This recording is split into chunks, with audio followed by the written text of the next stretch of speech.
value for Husqvarna. It makes a claimed 50 brake horsepower at the rear wheel, which is around 10% more than the standard Spitfire 6, thanks to revised mapping and an exquisite QR Racing titanium exhaust, free from heavy cats and sound-deadening Euro 5 shackles. As much a sculpture that wouldn't look out of place in an art gallery, it's hand-built from 64 individually welded sections. With so little weight to push around, its thrappy 50 brake horsepower is devilishly effective and has the urgent, free-revving feel of a competition engine, the clue's in the name. But despite the motor's hard edge and explosive soundtrack, it's perfectly fueled, predictable and easy to control, so need for electronic rider aids or modes, although an up/down quickshifter would be nice.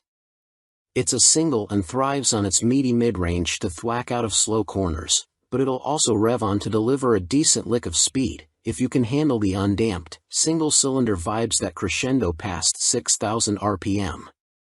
But that can be viewed as a good thing. The Rush 1000 never intimidates or scrabbles for grip, and even when you're going slow, the exhaust, quickshifter and auto blipper are still music to the ears, making all the right pops, bangs and crackles. It only does 31 miles per gallon, not that most owners will worry at such thirst. You quickly get used to the way the MV goes serenely about its business, and it's only when you need to overtake and have to stamp down a gear, or 4, you realize how little grunt there is. In fact, the only time the Rush lives up to its name is when you hold the throttle to the stop, and when you do, be prepared for the ferocious acceleration of a superbike and the brain-drilling roar of a race engine. Reliability and build quality. Next up, value. 4 out of 5. April 5th. Build quality, fit, finish and attention to detail are everything you'd expect on a bike costing this much, and on our brand new test bike everything works perfectly. But what about long term?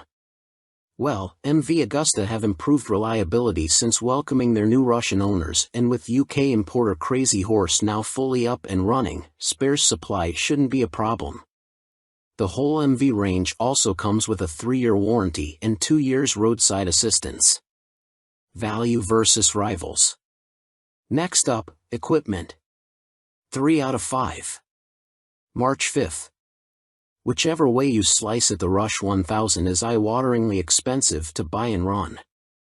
In terms of pure performance, it's no better than its super naked rivals and lacks their real-world grunt. But if you've got this amount to spend on a bike and don't want something run-of-the-mill or mass-produced, the MV will scratch your itch. Equipment. 5 out of 5. May 5th. It's the same riot of heavily sculpted and detailed luxury as the Brute Ale 1000RR, with swathes of carbon fiber and machined ollie parts, semi-active Öhlins forks and rear shock, Brembo Stylema calipers, Pirelli Super Corsa SP tires, MotoGP-style wings and a hand-stitched Alcantara-style twin-pad seat. It also has cornering traction control, 8 levels, and ABS, anti-wheelie, cruise and launch control for rider modes, and a color dash that links to your phone. The Rush 1000 takes the decadence a step further. Your extra 4,800 pounds gets you around instead of teardrop-shaped headlight with cornering LEDs that fan out around the headlight like a peacock. They strobe when the ignition is switched on and illuminate one by one as the bike leans over. It also has a revised Super Veloce-like carbon tail section with a bottom of a beer can rear light and a satin gray paint job with red Batmobile flex. It wears a spoked wheel up front, and its forged ollie rear is fitted with a carbon hubcap fixed to the rear wheel spokes. Does it affect stability and sidewinds? No. You also get a Race Kit SC Project titanium exhaust and revised fuel mapping, which is a work of art and sounds suitably naughty.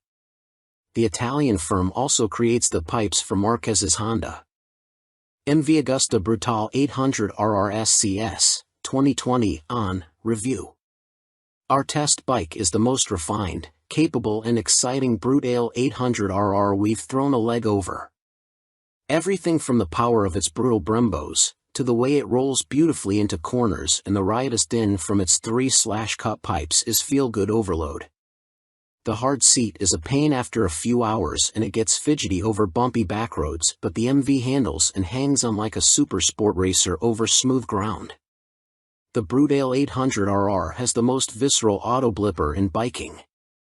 Rich, gravelly and mechanical, every burst of power shoots 3-cylinder chills through your body as each cog slices precisely home. It's just as tuneful on the way up, with a loud crack through the quick shifter as the revs kiss the red line. The MV's electronic shifters deserve a place in an orchestra,